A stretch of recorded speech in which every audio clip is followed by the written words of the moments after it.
Napoleon Hill, and tonight we're going to be reviewing chapter 7 of this book. Wow, we've come a long way. Chapter 7 says organized planning, the crystallization of desire into action. And this is the sixth step to riches. We've looked at the first step, the second step, third, fourth, and fifth. The first step to riches, okay, let's quickly cast our mind back. The first step to riches is desire. The second step is faith. The third step is auto-suggestion. The fourth step is specialized knowledge. The fifth step to riches is imagination. And now in chapter 7, we're going to be looking at the sixth step to riches, which is organized planning. Right, so we've been talking about how to think and grow rich, how to have desire, how to have faith, how to put our imagination to work. Sorry, let me just quickly use my microphone so that the sound can be better.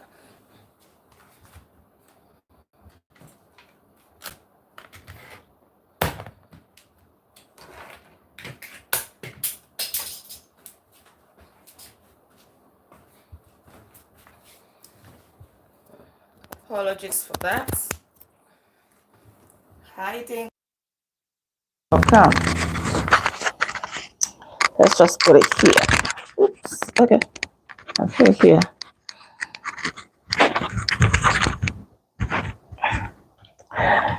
All right. So I apologize for that. I think the sound is going a bit better now. So in this chapter, we're going to be looking at how we can actually crystallize our desire, that burning passion that you have. How can you now turn it into action such that it is going to yield riches for you, right? So let's start. You have learned that everything that is created or acquired begins in the form of desire. Without desire, don't expect anything.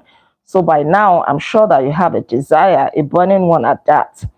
That desire is taken on the first lap of its journey from the abstract to the concrete into the workshop of the imagination. You have that desire, then you begin to imagine it. You begin to brood over it, to think it through. And the imagination is where plans for the transition of this desire will be created and organized. In chapter 2, we were instructed to take 6 definite practical steps. If you remember, you were instructed to write down, put a figure to the kind of riches that you want, put a date to it, put a process to it. How do you want to acquire this wealth or these riches? And then you were instructed to start reading it aloud every morning, first thing when you wake up, and at night, last thing before you retire to bed, right? So I want to believe that you are already doing that by now. One of the steps is the foundation of a definite practical plan or plans through which this transformation may be made. You will now be instructed on how to build practical plans. So this is now where we're going. And this is an instruction. It is not just for you to listen to it and do nothing about it. It is actually an instruction. How do you build practical plans? How do you turn that your desire into action? Number 1, ally yourself with a group of as many people as possible. You're going to form a mastermind group, right? Because you need all of those people for the creation of that plan. You need some people to come together with you to make a plan so that you can start accumulating money. It is not advisable that you do it on your own. So you have to form a group. You can start with your spouse, or maybe your children if they are old enough, or maybe your friends. But all of them must have an understanding of what this book entails and what is expected of them. So you form that group. It is important to adhere to this instruction. Don't neglect it. Then number 2, before forming your mastermind alliance, decide what advantages and benefits that you're going to offer to individual members. Remember that you are calling these people together. you have a desire. You want them to now help you to translate that desire into riches. So you have to compensate them. We know that we shouldn't have a transactional mindset, but then the author is saying that no intelligent person will request or expect another person to work without adequate compensation. So offer them something so that um, they will be encouraged or motivated to form an alliance with you. Remember that you stand to gain something great from this. So you need their cooperation. All right. So decide on what compensation you're going to give them. It doesn't have to be money. What benefits they stand to gain. Maybe after they are done with your own plan, you will also form an alliance with them to draw out a plan that will help them to accumulate money. Then number 3, arrange to meet with the members of your mastermind group at least twice a week. You must come together with them. That is the least. If you can do more than twice a week, fantastic. But do it as often as possible. If you can do 3 times, 4 times, 5 times a week every day, if you know, it is possible. Thank God for technology. It doesn't have to be a physical meeting. Maybe you hold one physical meeting in a week if it is possible. If it is not possible, jump on virtual meetings. Then number 4, maintain perfect harmony between yourself and every member of your mastermind group. Make sure that they are in sync with you. You absolutely need their cooperation to draw a very good plan, a workable plan. So make sure that you appeal to them, and then they will be willing to do that. Keep in mind these facts. You are engaged in an undertaking of major importance to you. To be sure of success, you must have plans that are faultless. Take your time to formulate a plan. Then number 2, you must have the advantage of the experience, education, natural ability, and imagination of other minds. Leverage their education, their experience, their imagination, pick their brains in order to develop a workable plan. No individual has sufficient experience, education, natural ability, and knowledge to ensure the accumulation of a great fortune without the cooperation of other people, right? So every plan that you adopt, make sure that it is as a result of the collective effort of every member of your mastermind group. Make sure you organize your own plans, right? But also see to it that the members of your mastermind group check your plan and they approve it. Now, this is teamwork. When it comes to riches, fortune, it is not something that you can do on your own, especially if you are not yet used to engaging your imagination, to engaging your mind. And one smart thing to do is to engage the minds of those who are smarter, who are more experienced, who are wiser than you. You pick their brains. They will give you, priceless advice and suggestions. If the first plan that you adopt does not work successfully, replace it with another plan. If that one still fails, work on it again. The bottom line is that you must not accept defeat. You must not give up. You must not give up. You have to keep doing it. We are reminded yet again of the story of Thomas Edison, who failed 10,000 times before he eventually got it right. 10,000 times before he perfected the invention of the light bulb that we use today. Temporary defeat should only mean one thing: the certain knowledge that there is something wrong with your plan. Millions of people go through life in misery and poverty because they lack a sound plan through which to accumulate a fortune. There must be a plan in place. It is not enough to say, oh, I want to acquire $100 million. What plan do you have to acquire it? How long is it going to take you? Your mastermind group might be able to help you with this. They might be able to tell you, okay, your plan is faulty. It might not work. This will take you longer. This is going to stress you. That is the essence of the mastermind group that we just talked about. So don't accept any temporary defeat. Defeat is temporary. It only becomes permanent if you accept it. We're also reminded of the story of Henry Ford, who failed before he could accumulate fortune.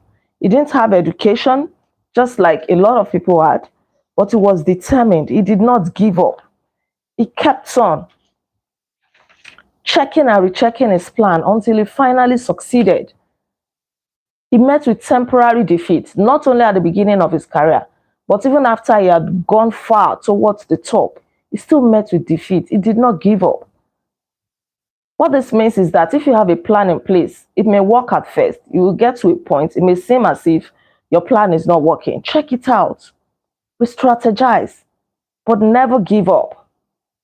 When defeat comes, accept it as a signal that your plans are not sound. Rebuild those plans and set sail once more towards your coveted goal. If you give up before your goal has been reached, you're a quitter. And the next title we're going to read, subheading rather, says a quitter never wins and a winner never quits. A quitter never wins. I'm sure you've heard this before. And a winner never quits.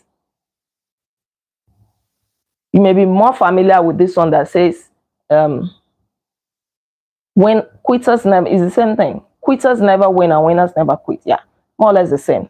Lift this statement that says a quitter never wins and a winner never quits. Lift this statement out.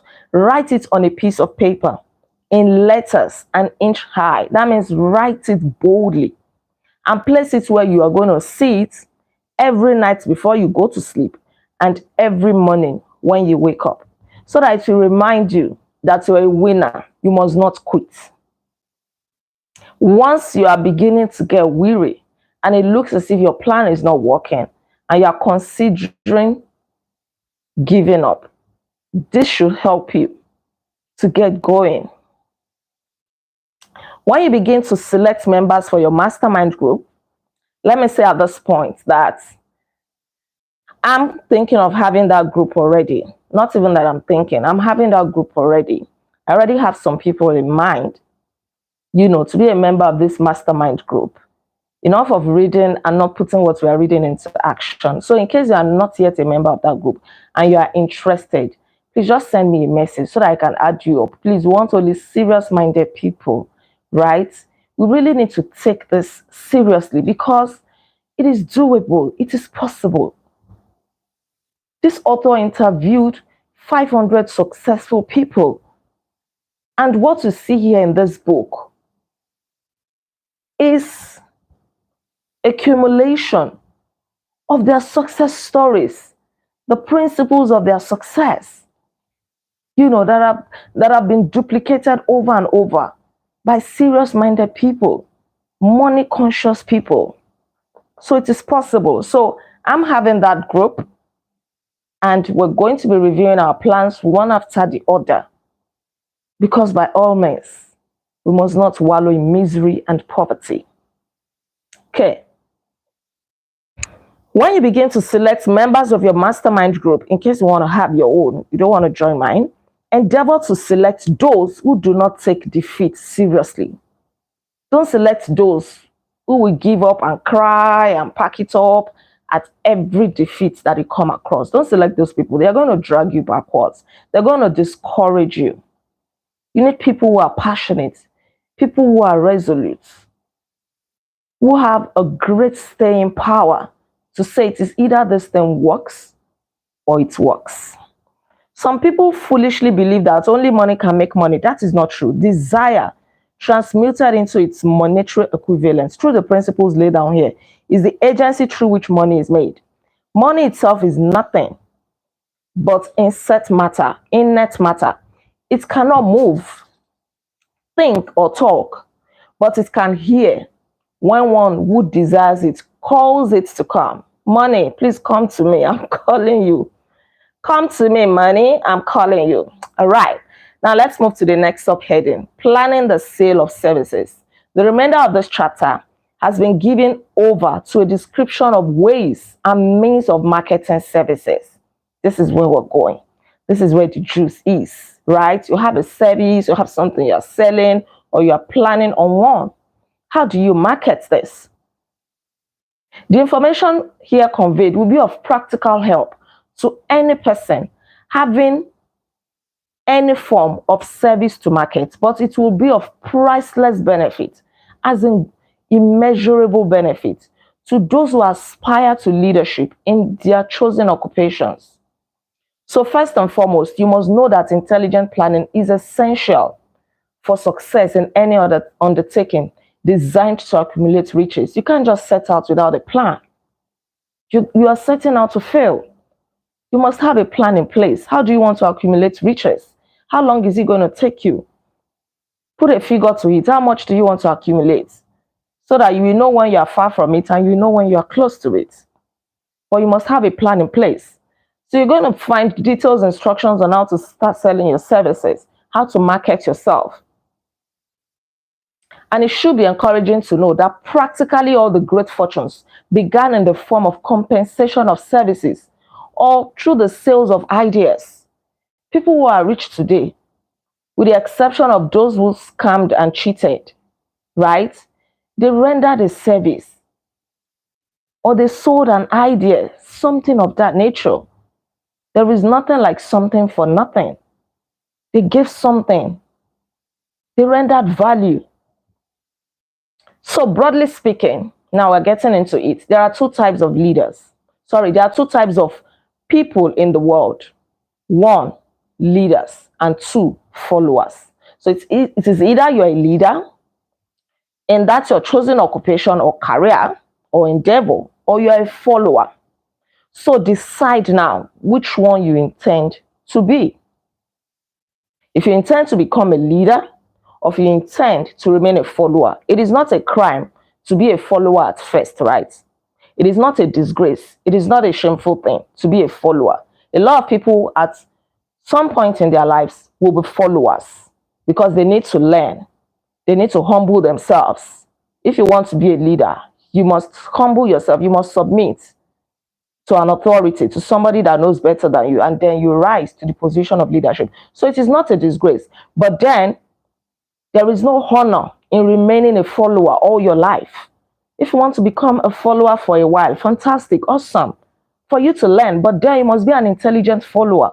You must pay attention to what your leader is doing and learn from them. So you are a strategic follower. You are not a foolish follower who does not know what he wants, who feels comfortable in the position of a follower. You are following intelligently, paying attention to everything. Oh, this is how my leader is doing it. This is where he's going.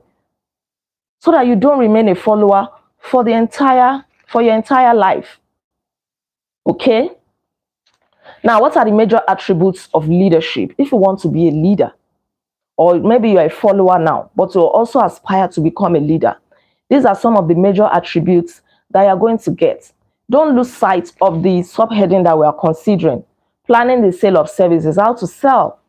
This is very important if you have anything to sell.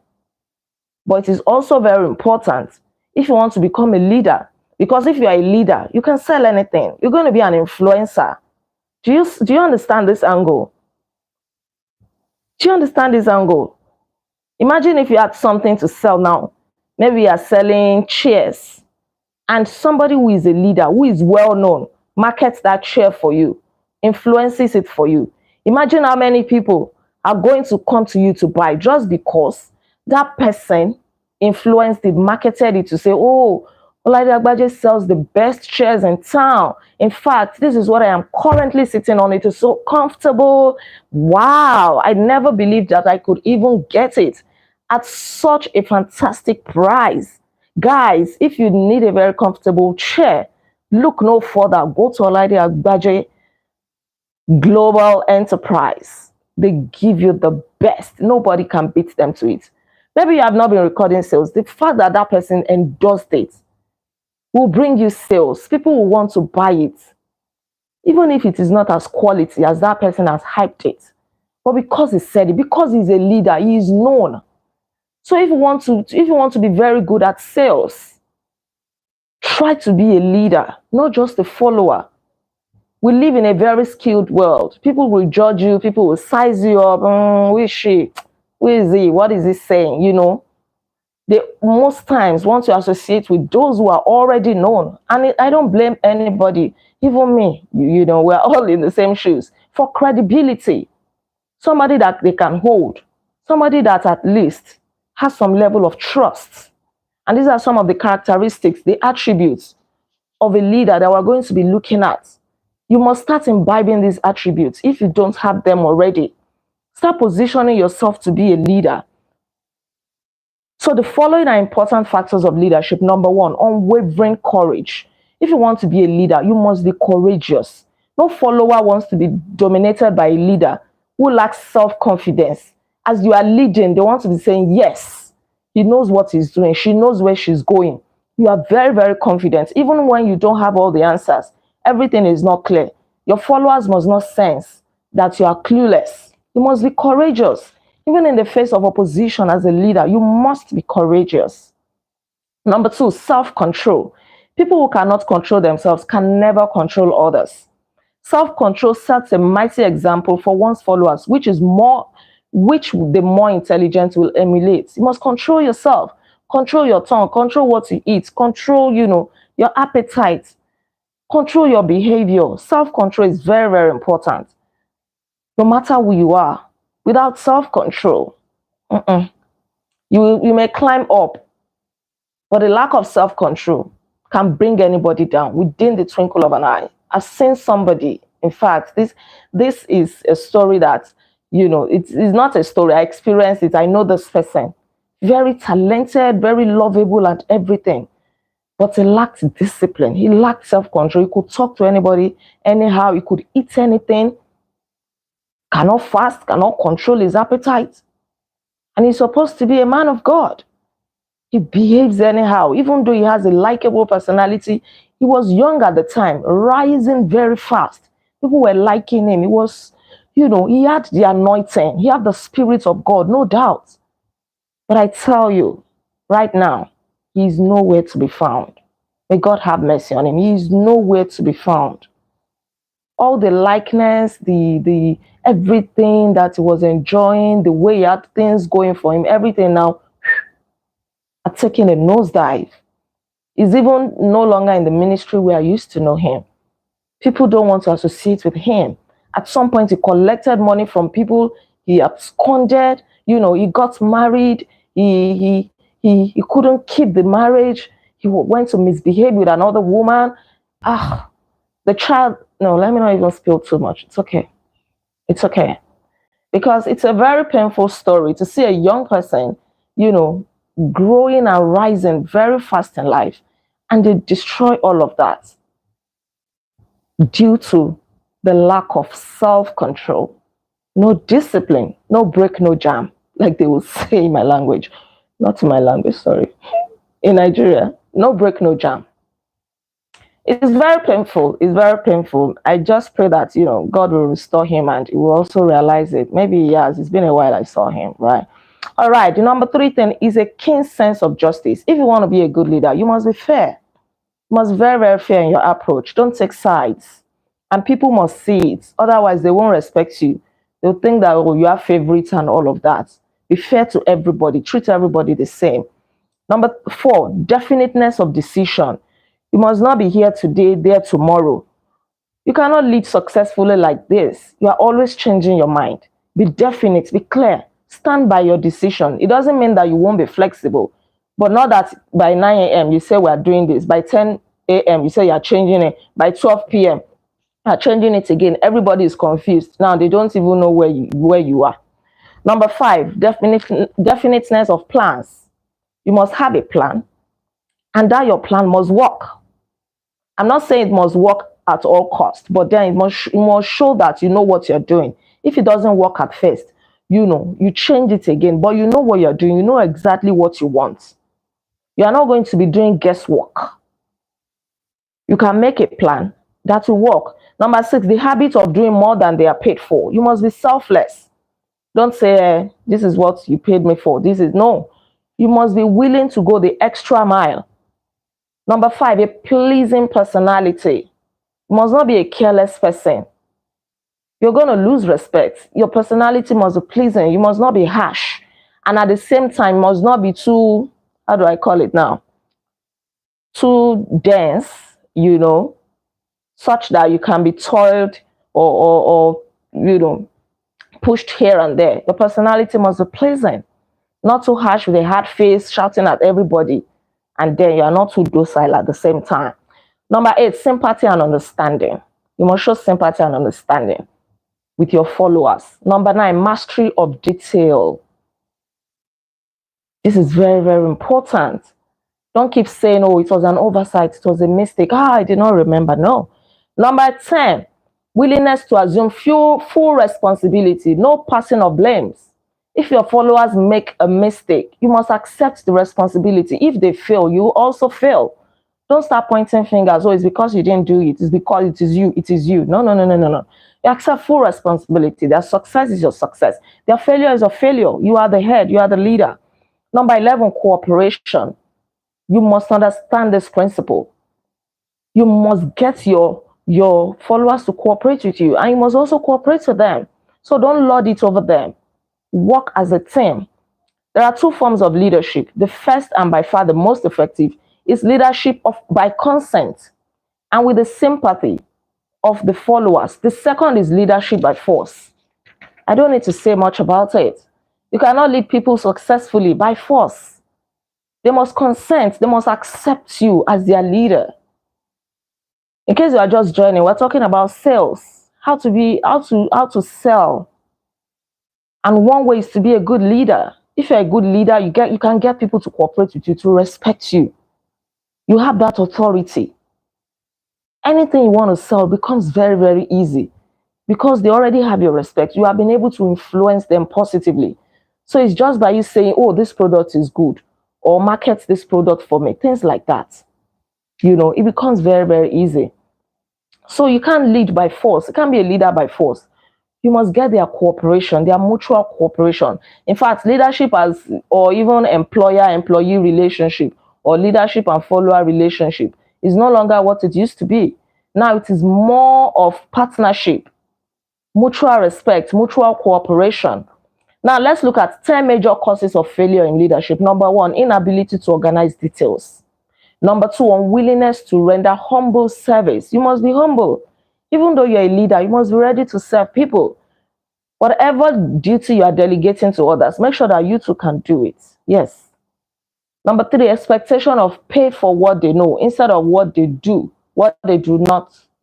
Instead of what they do with what they know. People don't just pay for what you know. They pay for what you do. They pay for your results. So you must be able to do it and show them. So when it comes to your service, don't just say, I can do this, I can do that. Prove it. Sometimes you may have to do it for free first so that you give people a taste of what you're capable of doing. Number 4, fear of competition from followers. You can't be a good leader like that. You don't want to show your followers what you know because you're afraid that they will hijack your position. No. That way you're going to stress yourself out. You must be able to delegate so that you can do so many things at the same time. You can, leave things that are not so significant for other people to do while you concentrate on things that are more important. Number 5, lack of imagination.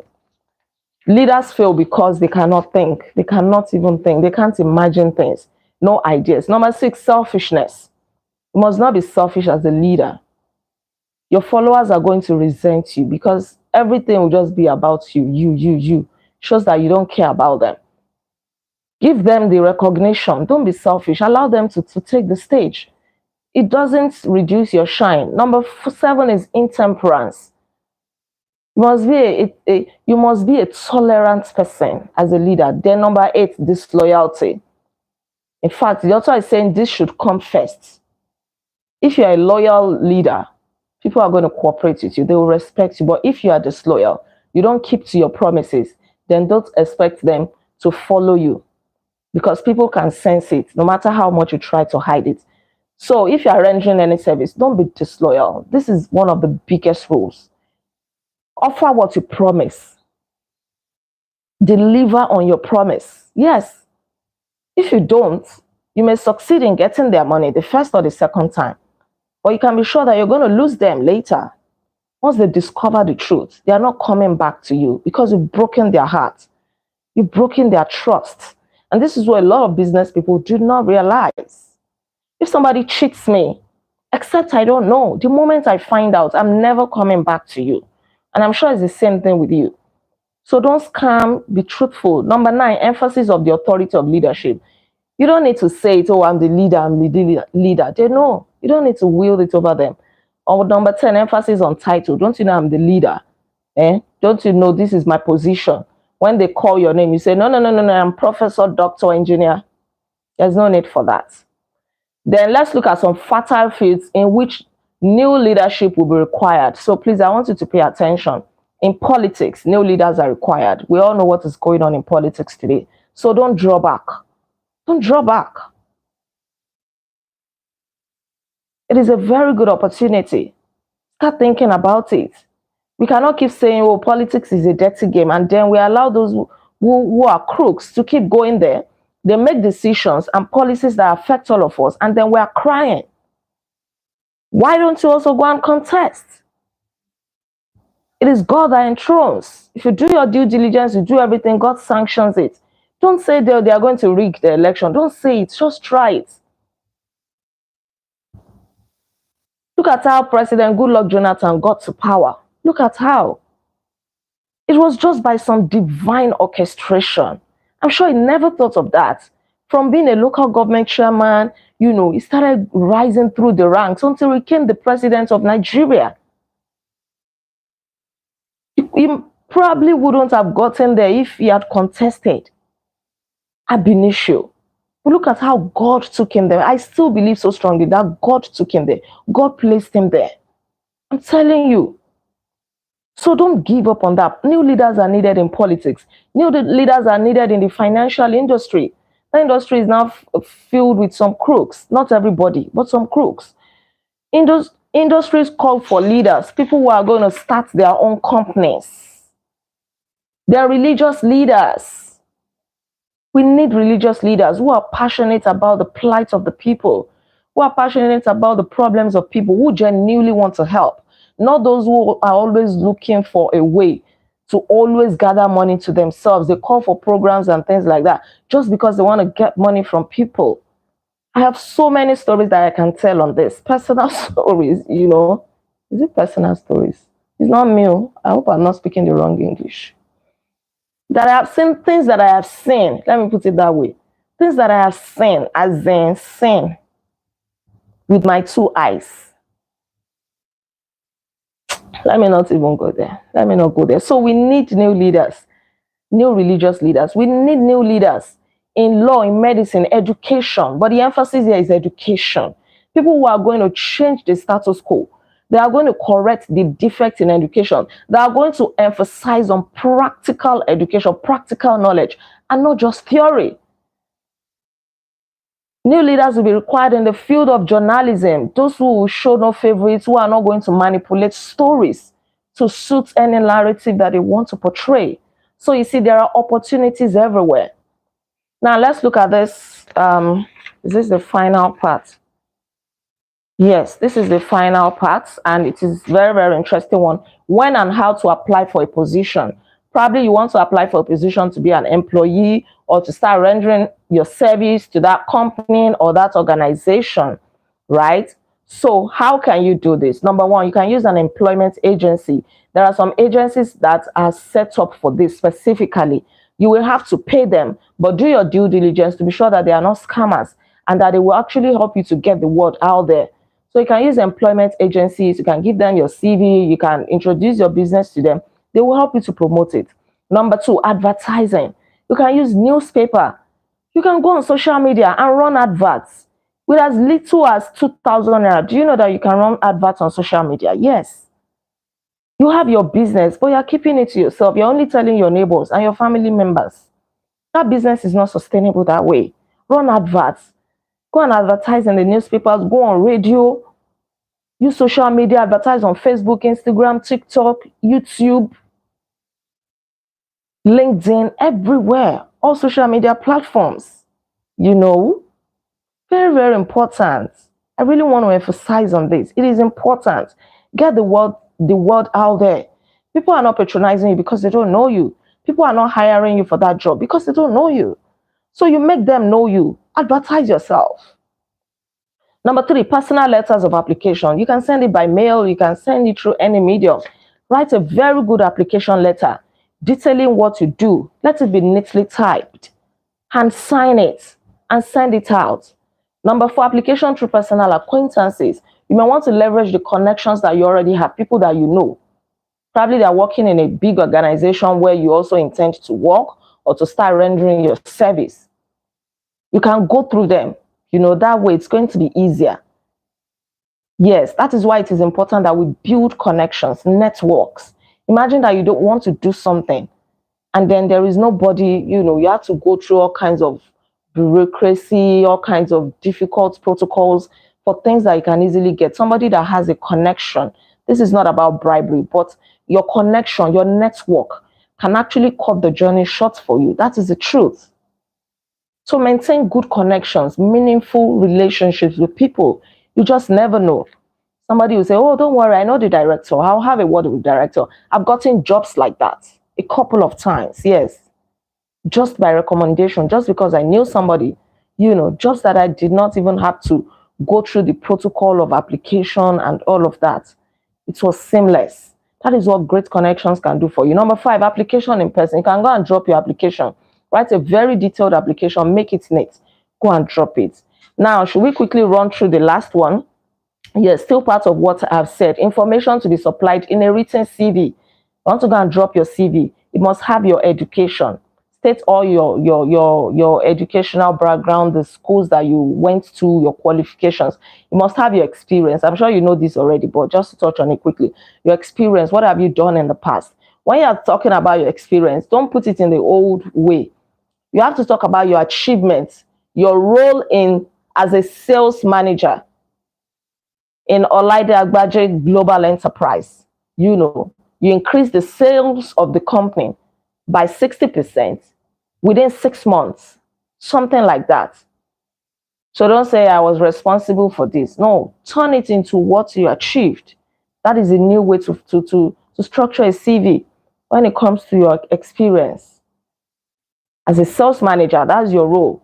You increase sales by 60% within 6 months.